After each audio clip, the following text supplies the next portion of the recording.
So anyway, let's talk about pool cues, because I get a lot of questions about pool cues, about what everybody's using, what kind of tips they're using, and carbon fiber versus wood. And Jim, you're the only one you're still using a wooden cue, right? That is correct. Okay. I know at one point you were kind of shopping around. You were looking at. Yeah, I'm still in the market right now. I've looked around. I haven't used the Mucci that Chuck has, but I've used pretty much not all the other ones, but you know, the major carbon fibers. But right now I'm a Cuetec guy. Mm-hmm. The Synergy right out of the box. You know, the guy that does my tips, he has pretty much a shop in his house. He's got an 8-foot table, and he let me demo it. He goes, it might take you a while to get used to. Some people never get used to it. Some people it takes a week, a month. And I'll tell you, right out of the box, I was. Feels good, don't it? Yeah, it does. Yeah, I'll say Mucci. I think I'm pretty. I don't really. From what I've seen, they're not really too much different. I mean, they're pretty much the same material and everything. So. Right. And I never thought I would ever use carbon fiber. If you watch my channel, I tested out the Revo for 2 hours, and just kind of, it was like going into a movie that you expect to hate. I didn't give it any. I'm like, yeah, okay, it is what it is. And then I did a negative review, and oh my God, people lost their mind. As a player, it was my very first cue I had. I was young, so I needed money. I sold it, but I stuck with players for a while. Then I got Lacoste. I had that for a few years. I love that cue also. And then I started with Cuetec, that True Glide shaft. Mm-hmm. But it was a 13 millimeter, so it was pretty fat shaft. You know what I'm saying? But I still played good with it. And I had a friend of mine, loaned me his Mucci for a while with a black dot shaft. Okay. I played with that for a while, and when I gave it back to him, I couldn't play with the Cuetec. I just couldn't. Totally different feel, hit. It felt like I was shooting with a brick in my hands with the Cuetec. So I saved up and I got me that Mucci I got now. But I played with a black dot shaft and for a while, and then I saw your video about about the first one, of course, the review that you didn't like. Yeah. But then the second one, we were talking about, you really needed more if you apply a lot of English, or a lot of side spin, and then that night just kind of sold me on it. And so I buckled down and I got one. Made the wife a little mad at me though, but said, is it worth it? She said, is it magically gonna make balls for you? I said, is it worth it to you, or is it worth it to me? I think the selling point. But she's very supportive though, so I'm lucky. Yeah, I think the number one selling point is that they're going to last. You're not going to feel like you want to replace your shaft. Yeah. So the carbon fiber we know is going to last longer, no matter how much we abuse it. But and Jim, you're using a 314 now? I am. Okay. It's a Predator Icon, and I'm with 314 shaft. Yeah, I have it right here. With the Kamui brown, the only reason the tan is because my table's tan, and it was the black was putting black streaks in my my felt. Yeah, I never thought. I like the brown original. I used to get that one all the time. Soft. Yeah, that brings up another point, because I get a lot of questions about tips, and I answer the same thing. My opinion is if you can screw on or slide on your tip, it's not a good tip. Yeah, forget about it. I mean, it may work for you to hit ball for like a beginner, but if you're putting any kind of English on it, you can get you a good tip for $10. I know, and that's the argument that I always make. I'm like, the worst tip is 50 cents, and the best tip is $20. $20 spread out over this 6 to 12 months that you're probably going to use that tip is crazy to try to be cheap about it. So I tell people the same thing. I say, you know, a tip, you know, it really depends. Once you spend over $10 on a tip, it's probably a decent tip, and then it becomes a matter of preference. But you know, everybody loves. Well, before the Kamui, I played with an Elkmaster, and it was like $6 for them to put it on and everything. But it was beautiful, man. It was the softest tip you could get. But the problem with that is it mushroomed out a lot. You had to shape it and keep it maintained a lot, and you had to go through them pretty quick because of that. Yeah, and that's why I said once you get over $10, $6.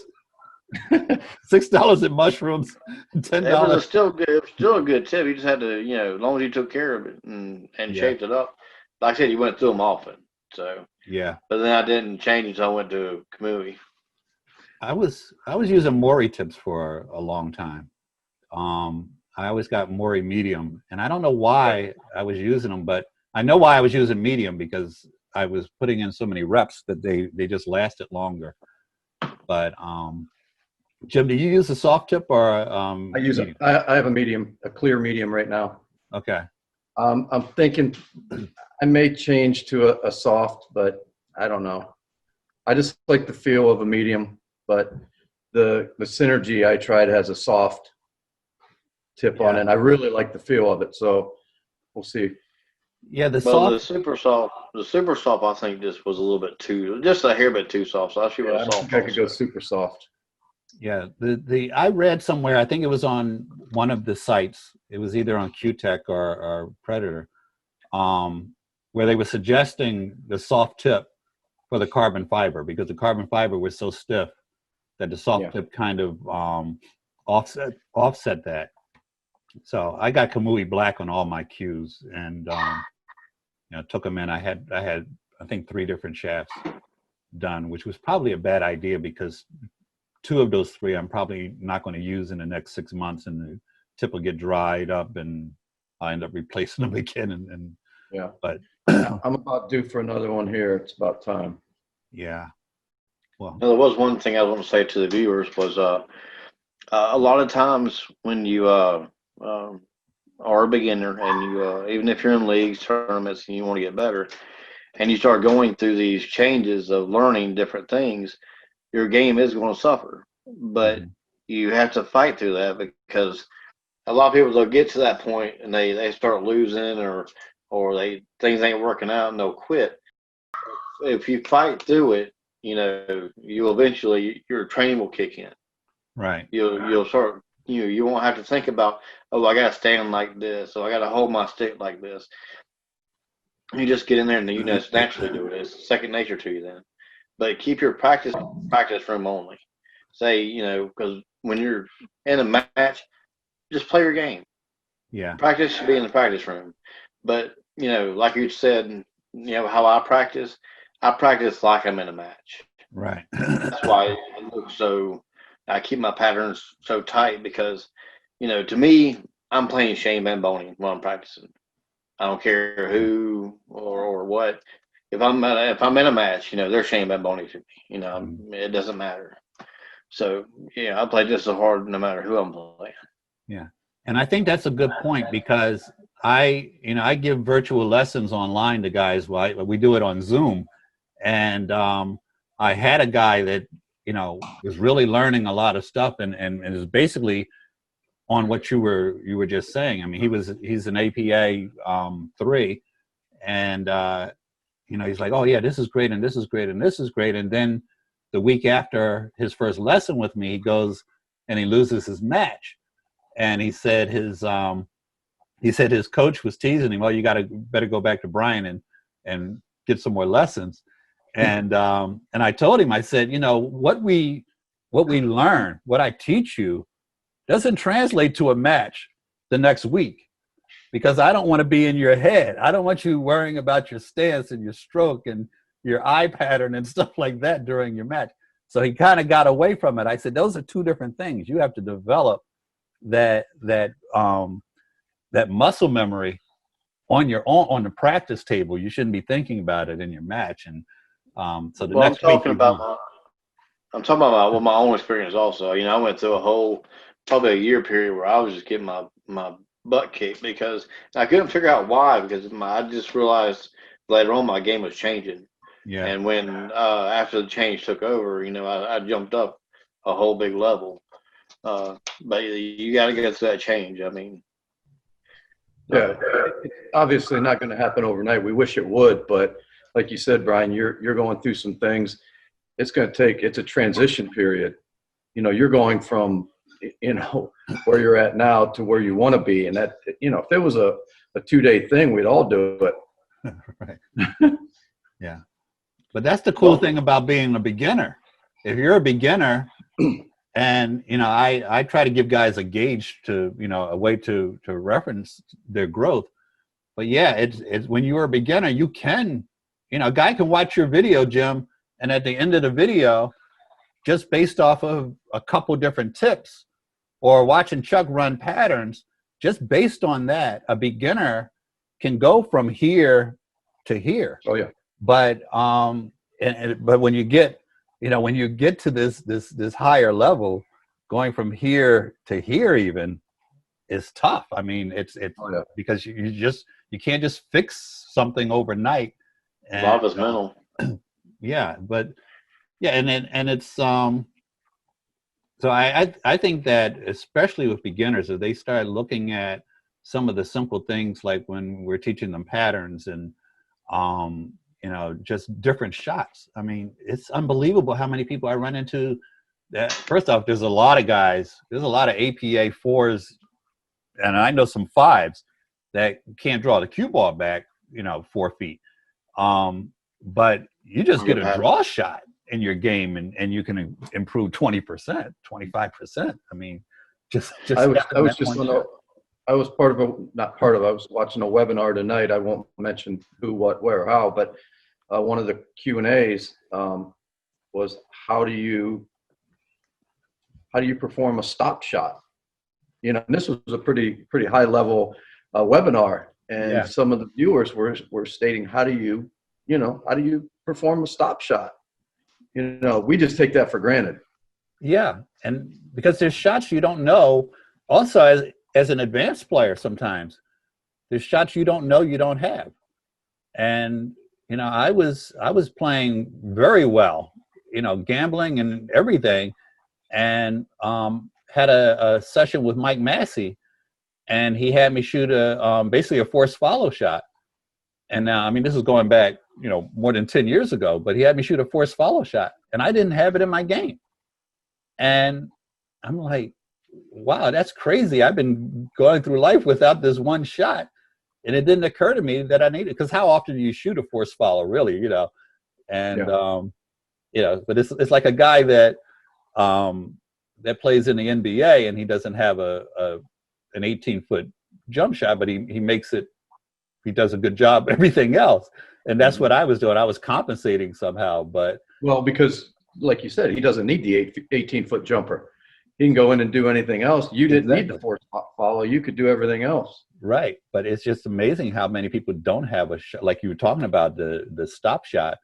And one of my early videos was on how to do a stop shot, and it got a gazillion views, and I was shocked. I'm like, I was just doing it because I thought, you know, maybe a couple people could get something out of it. But, you know, a good video idea for any of us, actually, maybe we'll all run and do it after this. But a good video idea is how to shoot the long stop shot. Because even people that can shoot the 12-inch stop shot can't shoot the 32-inch stop shot because they think the cue ball is going to slide across the table magically and stop for them. I'll tell you something interesting. 2 people were talking about it. One of them was a professional, the other is not. And they were demonstrating the stop shot after this question. And the non-professional said that he saw Shane Van Boning shooting the same shot, the long stop shot, and he could not do it except 3 out of 10 times. Shane, the best, arguably the best in the world. Yeah. Trouble 7 out of 10 times stopping it. Yeah, and because he found a way around it. Probably Yeah. didn't occur to Shane that he couldn't do it. You know, I was watching a match, and you know, I always encourage people, and I'm glad the three of us kind of have the same attitude towards trick shots. You know, we don't spend our entire lives trying to do trick shots, but occasionally we will throw one in there, which I you know, I think is a great idea.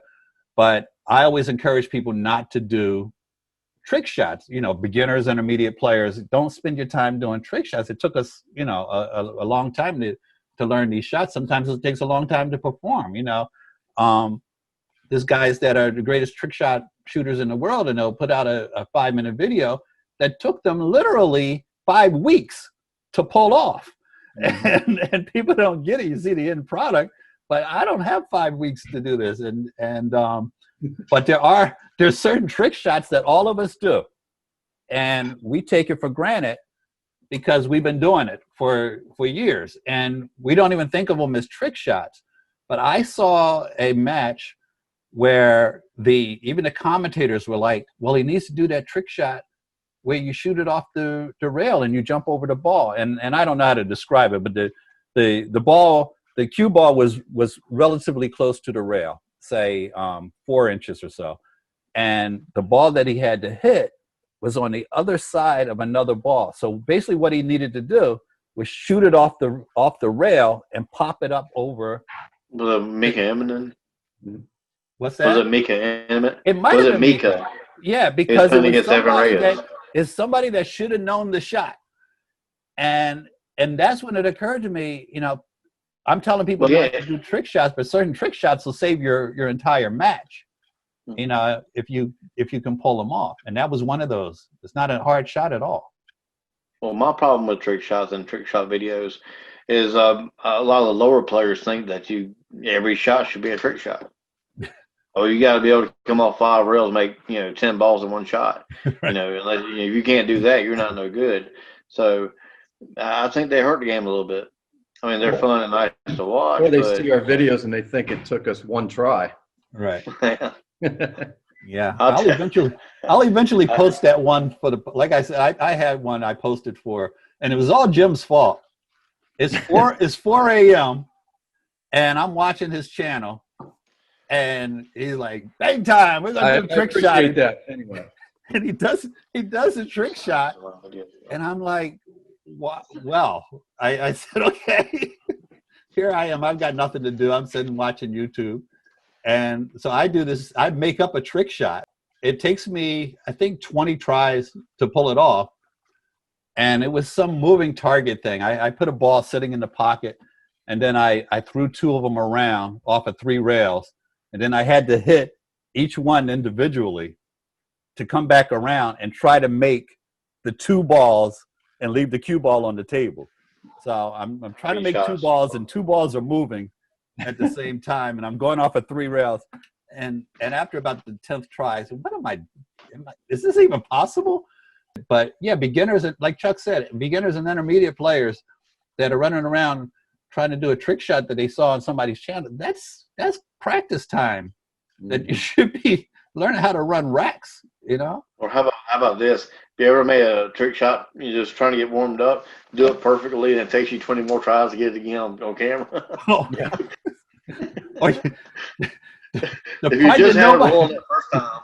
The part of YouTube that nobody sees is when you do something great. You're playing against the ghost, because I had this happen to me just 2 weeks ago. I'm playing against the ghost. I'm making a 10-ball video. I run 3 racks in a row, break and run. I don't even take ball in hand. It's like everything is just falling into place. And I go over and I look at my camera. Oh, camera wasn't running. But yeah, people don't see that on YouTube. Is all the videos that, the camera wasn't running, the sound was messed up, or, So I thought at one time I would always have 2 cameras going at the same time just in case that happened, but I haven't done it. On average, say you rack up 10 games of 9-ball, how many of those games would be a break and run? I'm at 4. They might not be consistent in a pack, but I'm 4 out of 10 usually. And I'll tell you what, if you're breaking and running 20% of the time, you're in the top 5% of amateurs. Oh, for sure. Because a lot of guys, you know, I reference, I don't know if I even put the video out yet because I got a couple on my computer that I haven't put out yet, but I reference the golf analogy that this guy that wrote the book, Zen Golf, which is a great book, by the way, for pool players, for everybody. But in Zen Golf, he talks about how less than 5% of players ever play at par or better.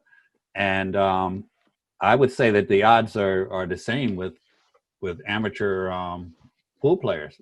Most guys go there. You know, my cousin, who's been playing for 30 years, been playing 8-ball for 30 years, called me very excited because he ran a rack of 8-ball. And I said, well, I kind of do that every day. He said, I never did it before. And I'm like, I don't remember you ever doing it before. I guess you haven't, you know, but you forget that there's a lot of people that never have. So, yeah, but how much time does he put a day or a week into the game? You know, he's been playing for 30 years, but is it a Saturday night at, you know, wherever? Well, he's got a table, but he doesn't put in the kind of time, you know, that we would. Brian, what do you think your best? No, let me rephrase that. What is your favorite game? Not your best, your favorite game. My favorite game is straight pool. That's my favorite game.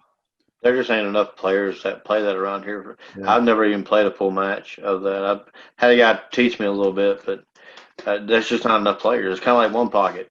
You know, if you want to go into a pool hall and want to play one pocket, you can't really hardly find nobody. But there's a spot called Royal Billiards here, and everybody in there is an old school player. And I can't get anybody to play 8-ball or 9-ball with me in this place because they want to play one pocket and they want to play straight pool.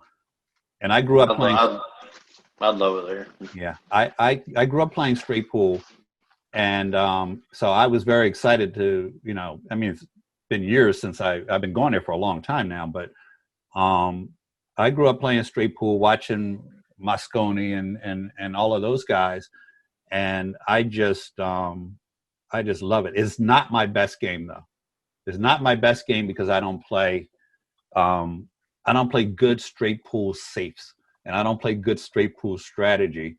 And my weakest. Because in straight, you know, in 9-ball, you play a safe. It's one ball you play safe against. Exactly. Straight pool, you're playing safe against all the balls.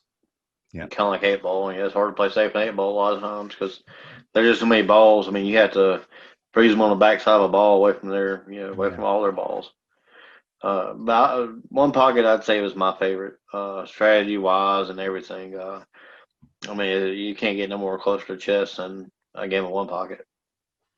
Yeah, and one pocket gives me a headache. They play one pocket at this pool hall, and between remembering that I'm getting in position for this one pocket and also remembering that I'm playing safe so that he can't make a shot in case I miss this shot.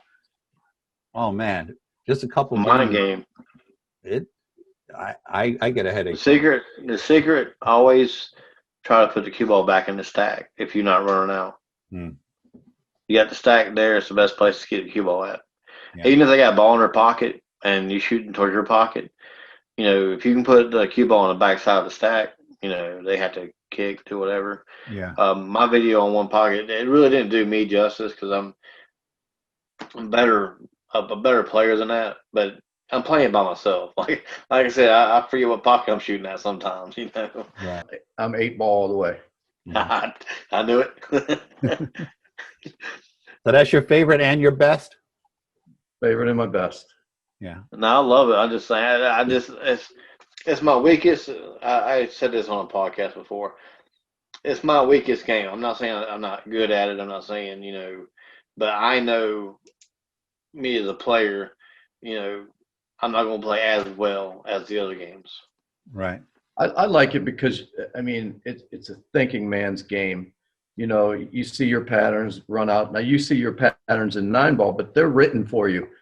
You know, 1 to the 2, 2 to the 3, 3 to the 4. 8 ball, there's different options to get on different balls and things like that. So it's a really, you know, you want to talk about a chess game. It's not as much as a straight pool or anything like, or one pocket or something, but, you know, it is a thinking man's game in my eyes. It gets challenging. I mean, my problem is there's always one or two balls that you just can't get to no matter what you do. I'm talking about, you know, it's got 5 other balls like tied up there, and you just can't get to it, man.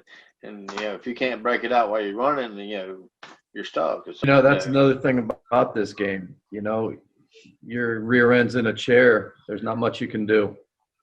You know, it's different than a lot of games. You know, you can name any game out there. You have a stake in it. But, you know, pool, billiards, your butt's in the chair.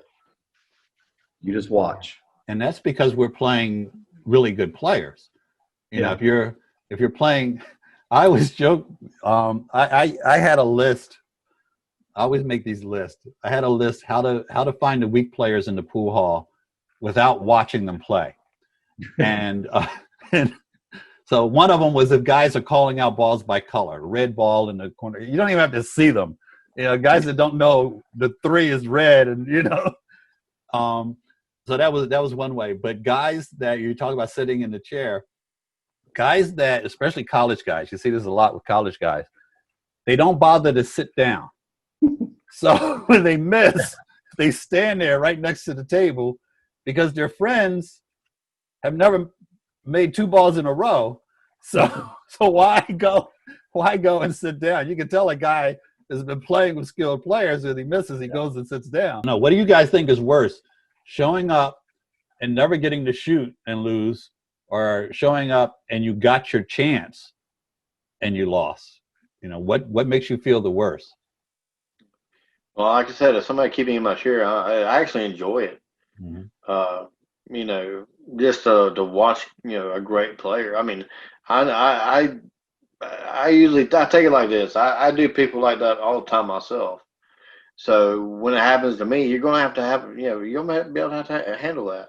Yeah. I mean, it's going to happen to you. You're going to get your butt kicked every once in a while. It's inevitable. Yeah. Well, I mean, if I show up and Shane runs me all night and I don't move, okay. But if I'm playing Chuck and he starts doing that, we're going in the bathroom. We're going to have a conversation. You know, I used to be like that. I used to get really upset because, you know, I'm trying to show people I got to, something to prove. Mm-hmm. And when I got beat, you know, I used to throw a little hissy fit, you know, throw my case down and stuff. But, you know, I watched a match between Efren Reyes and Johnny Archer. It was where Johnny lost a lag, and he's sitting there for about 3 or 4 racks while Efren runs these racks on him. And Johnny's just sitting there. And then Johnny, he finally misses, I think, after the 3rd game. Then Johnny comes back and puts like 3 or 4 games together.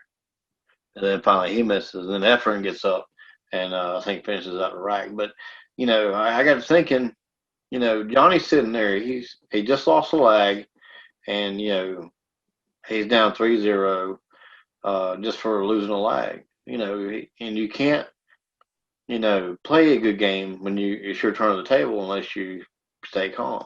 Right. So after that, I started calming myself down because even if you're in a hole, say you're, you know, 3-0 down or race to 5, you could still come back up as long as you keep your composure. Yeah. So, and you know, I didn't have no coaches growing up. I had videos and watching the older people that played. So, so most of what I'm self-taught. I had a buddy of mine. He taught me English, and Bang Time talked to him the other day. He's kind of a crazy guy, but you know, but basically all he taught me was English: top, bottom, left, right. You know, where to hit the ball. How bad did you beat him? We actually did pretty good. Like I said, he's probably like a low B player. He's not he's not anything. It's not that he knows that he's not doing this, that, and the other right, but he just don't care to make it better. It's always very interesting when you pass the teacher. You know, that's a great moment. Oh, Jim, he did you brags ever- all the time. Hey, everywhere we go, I taught him how to play. We're going to the pool hall, we playing. Like, yeah, I taught him everything he knows. Yeah. Jim, did you have like any organized lessons or anything like that, or just kind of Never. Yeah. No, I've had some, I want to be general about this, some older players, you know, when I'm out, especially before I had my table, you know, a practice session at pool hall, you know, I remember the one time I made a bank and this older gentleman walked up to me and he goes, "How did you bank that? Like, what, did you just see it?" And then it all started from there, you know, and, you know, you get that knowledge from someone else, you know, and that was big. My grandmother's friend, his name was Charlie Holland, and he had a pool table at his house, and he invited me and my cousin to come play, and he taught us, and we were 8 or 9 years old, and he would just take the time to teach us the game.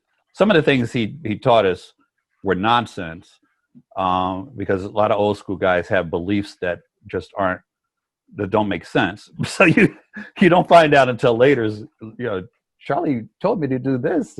I remember one of the things he told me. He said you got to use a lighter cue. You use your heavy cue for a 9-ball. I'm like, oh, okay. And I went a long time trying to figure out why 9-ball I needed a heavier cue. But I'm like, now I look back on it, I'm like, that was nonsense. What was Charlie talking about? But yeah, I remember the day that I realized that my cousin, who Charlie was working with at the same time, was still down here and I was up here, because I'm also, you know, reading books. I didn't get to practice outside of Charlie's house, but I was reading books and stuff. And then I started playing my cousin with one hand, and drove him out of his mind, because I would just play with one hand and beat him. But then when I got to Charlie's level, and you know, I'm now going out on my own and practicing, and I just remember that moment where I'm like, I'm better than Charlie Holland. Mm-hmm. I never understood about leagues. The only thing I'd like to say, APA, well, you can jump, but you got to use your full cue. Now, how is somebody from APA or any other league like that going to become a pro? Because they can't practice jump shots. They can't practice mass A shots. Yeah. So how when I go to it is designed for the beginner player. It is designed for the low level player, and APA cannot take you to the next level. You're right, because you never shoot a jump shot. You don't have an open table after you break. I remember losing. I almost lost a match in APA. On my break, I made 4 balls on the break. All of them were low balls. Didn't have a shot. Didn't have a shot. Didn't have a shot. And you know, I was a 7, which is the highest you can get in 8-ball. And this young lady who was, I don't know, she was a 3 or 4. She wins the game. But I made 4 on the break because of the tables, you know. And I'm like, I don't have a shot. So rules like that are what make the APA, you know. But you explained why you can't jump and why you can't masse, because it's designed for the beginning player. You don't want a beginning player jumping. It was just covered last week. Yeah. But so what? You know, at a certain level, a level 7 isn't an amateur player, though. Right. Most, you know. Yeah. But what they're not gonna put different stipulations because you're a 632 or 623 Fargo versus a 425. But they should. I mean, they kind of should. I mean, well, you know, somebody that can't jump. Another league. Yeah. What the APA does have. What the APA does have is a master's division, and in the master's division, you can use your jump cue, you can masse, you can do everything in the masters. The problem with masters is that only about 5%. I actually said this in a video the other day. I don't think I put it out there yet, but only about 5% of APA players are in that 7 level. and the Masters is like where all the sevens go when they get frustrated playing on the crappy tables with the crazy handicaps. So in the Masters, you can do everything, but the problem is to have a good Masters division, you got to have a lot of good players. So you need about 25 or 30 decent players in your little community to even put together a Masters team. And you got to have a good pool hall that's going to let you guys play there. But I did play the Masters for, I think, about 3 years in APA, where you could do anything you wanted. And, it was real pool. You played 8-ball and 9-ball. But, the standard APA is designed for, it's designed for the 3 and the 4. Just the fact that you're playing on bar boxes neutralizes the skill levels right there. What is your favorite video that you've done for your channel that you would want people to tune in and watch? My 8-ball patterns and run. Because I break down the whole rack. I'm explaining you exactly what's in my brain as far as what ball I'm going for, why I'm going for that ball, what I'm doing with the cue ball, and basically, my pattern of thought on it. You to try to put people, and instead of just making a ball here and a ball there, thinking about the whole table. Let yourself change up if you don't get perfect, but have you a path and try to execute it. Okay. How about you, Jim? Yeah, I think along with Chuck, I've made a few of them. I call it a point of view, POV pool. And that's me, how I'm thinking. I've done 9-ball, 8-ball. I think I might have even done 10-ball. What I'm thinking of, position playing. I try to get the English that I'm using as well. I, move my camera and things like that and try to get, it would be nice to have a little GoPro, but, not there yet. I know my favorite of yours, Brian. What's that? My video. That was good. It was good. I want to touch on the GoPro thing for a moment, though. You mentioned the GoPro. One of my things, because I get people in the comments, they're like, "Oh, can you wear the GoPro and show us where you're hitting the ball?" And I've got, equipment all over the place, all kinds of equipment. So I do have the GoPro capability. One of my concerns about the GoPro is, so each of us has a gazillion years and gazillion hours shooting pool, and most of our, not all, but most of our viewers are intermediate to lower intermediate. I mean, I've got some guys that obviously are really good players that are watching my channel, but my answer is always the same about the GoPro. Is if you hit the cue ball where you see me hitting the cue ball, forget about it. You put, let's say an intermediate player is putting the same English that myself or you guys are putting on a particular shot, it's not helping them. They're not compensating for the throw. They're not compensating for deflection. They're not compensating for curve. There's a lot of things that they're not compensating for, and that doesn't show up in the GoPro shot. So if you shoot, I tried to make a video of what amateurs should start doing as far as the drawback, but my camera angle, I couldn't get it because all I got is my phone, and it's really hard to get a good close up on the ball I'm hitting. I'm using the 9-ball. Okay, when you're starting off your drawback, learning how to draw the cue ball back, of course you always got to keep your stick level.